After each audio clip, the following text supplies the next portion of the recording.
Championnat du monde au Salvador 2023. On avait un objectif important, qualifier 2 athlètes.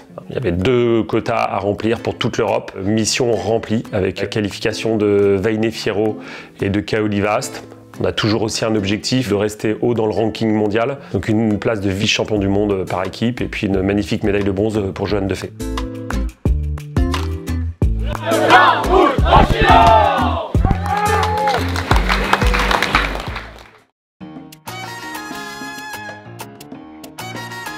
L'équipe prend ses quartiers au Salvador. Le Salvador, un spot que les équipes de France connaissent bien, avec une histoire toujours positive pour les équipes de France, un titre de champion du monde en 2021, un titre de champion du monde en longboard très récemment, une semaine avant la compétition.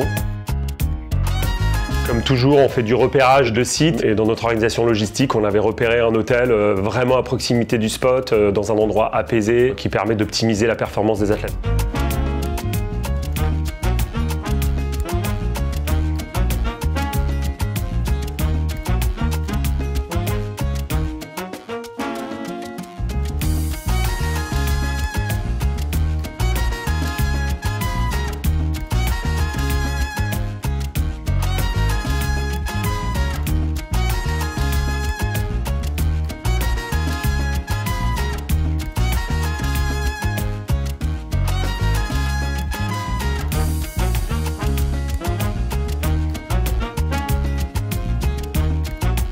Mise en place du staff habituel avec la mise en place des routines, l'arrivée de nouveaux acteurs dans le staff des équipes de France, Jérémy Flores et Simon Paillard.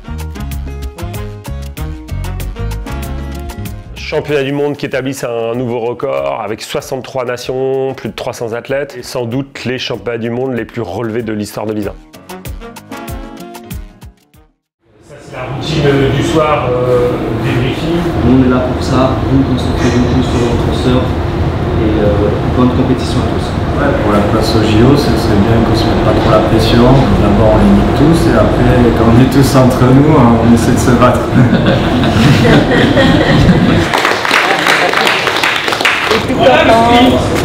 Il a fait sa petite guerre là. Hakuna Matata. Barre-toi, et puis ça va là, barre-toi. Aïe.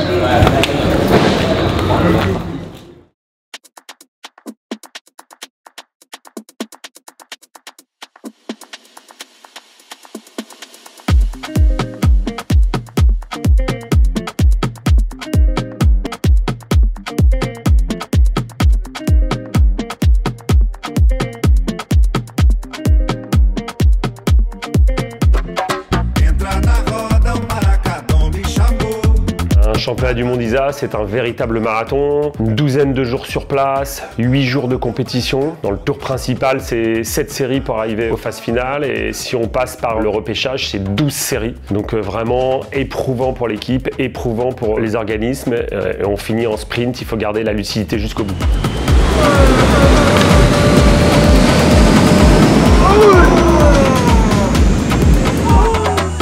Premier surfeur à partir au repêchage, Johan Duru, le capitaine de l'équipe, victime d'un hit un peu lent à El Sunzal. Un peu plus loin dans le tour principal, dans une série compliquée face à 2 surfeurs du CT, Jordi Smith et Kanoa Igarashi, Maximus No et Kaoli Vast passent de peu à côté et donc eux aussi sont obligés de faire le grand tour par les repêchages. Aucune qui est arrivée qui a fait le mur comme les séries d'avant, marée basse.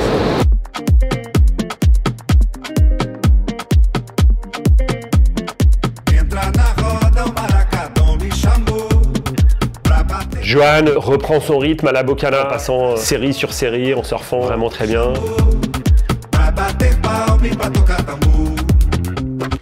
Il tombe au 5e tour dans une série où il fait le job, mais bon, les notes iront pas dans son sens.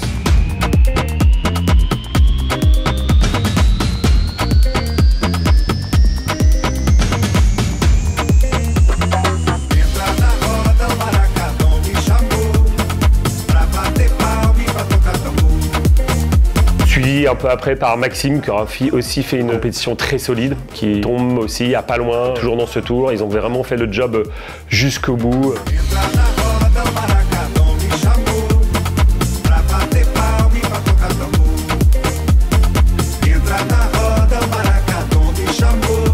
Blanc, rouge, y a une gauche par hasard, je peux la prendre.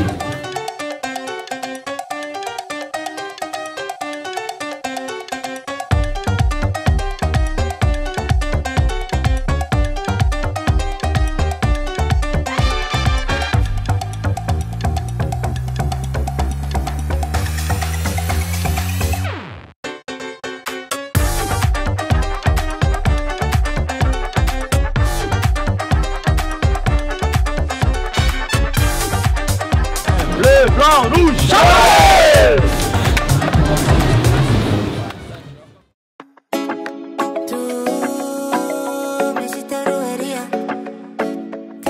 On est le mardi 6 juin, veille des finales.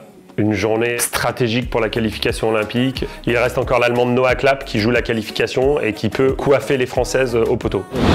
gros terme. Deux. Quoi? Yes! Let's go. Garde le focus, faut garder là, faut garder. Arrête de filmer tout le temps toi. Ah! Ces chemins du monde auront eu lieu dans des vagues solides, mais cette journée-là est particulièrement solide, des gros sets au large.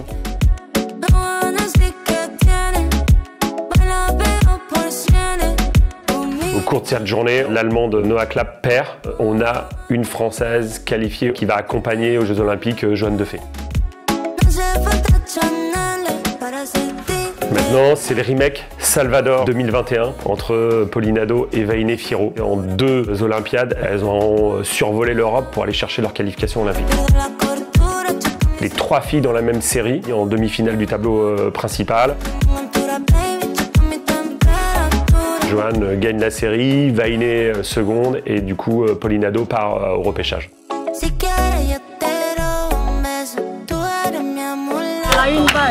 Elle a une bague.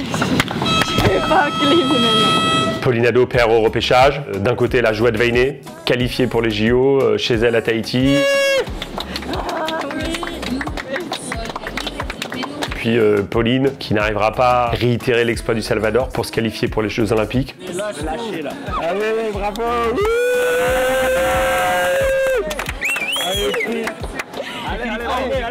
Allez.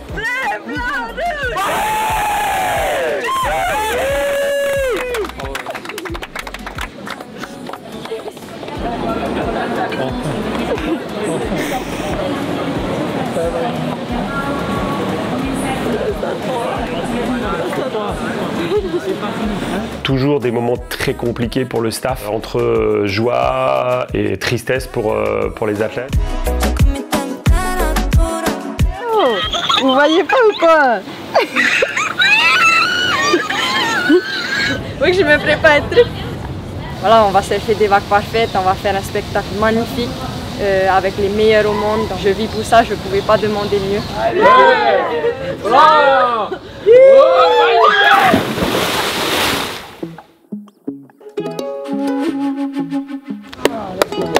Sit now. Take your time, my bro. Yes. Allez, il faut que tu fasses un pâté là. Là, ton pâté est là. Yes. Un gros turn, il score. 7. Au lieu de faire 4-5 et tout, Les mecs qui vont faire des cartes, va aller taper la section comme un chien, comme il fait là.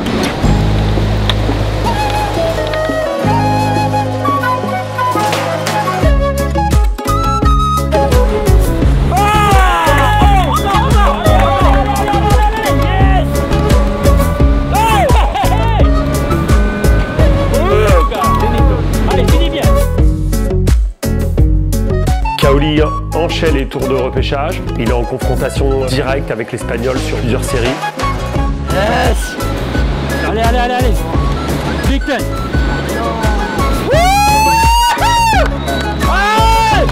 faut y aller, mon gars.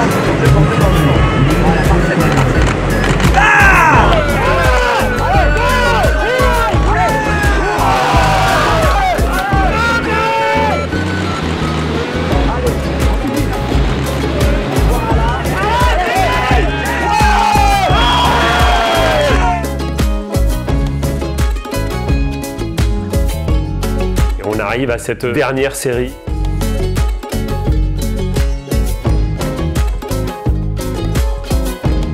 L'Espagnol craque en fait. Kaoli finit 3e et l'Espagnol 4e. Kaoli est qualifié pour les Jeux.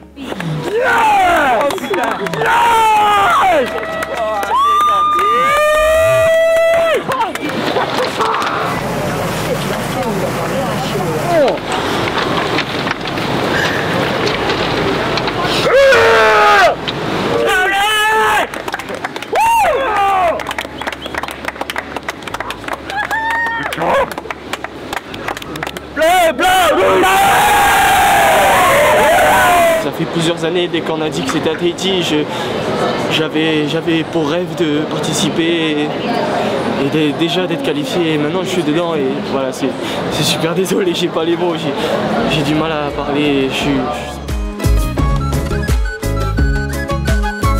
Il reste encore à aller au bout de cette compétition. On a 2 qualifiés olympiques.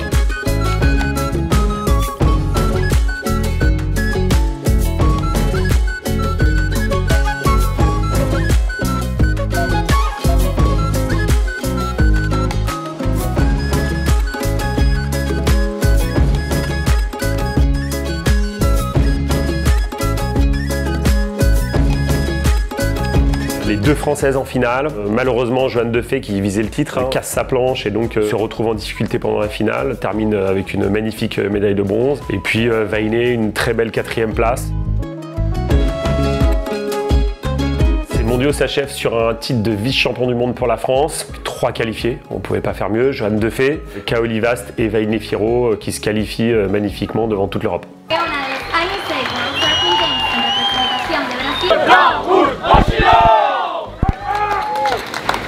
Des Jeux Olympiques pour eux à la maison, dans leur jardin. Prochain objectif, préparation olympique de ces 3 athlètes pour arriver dans les meilleures conditions possibles.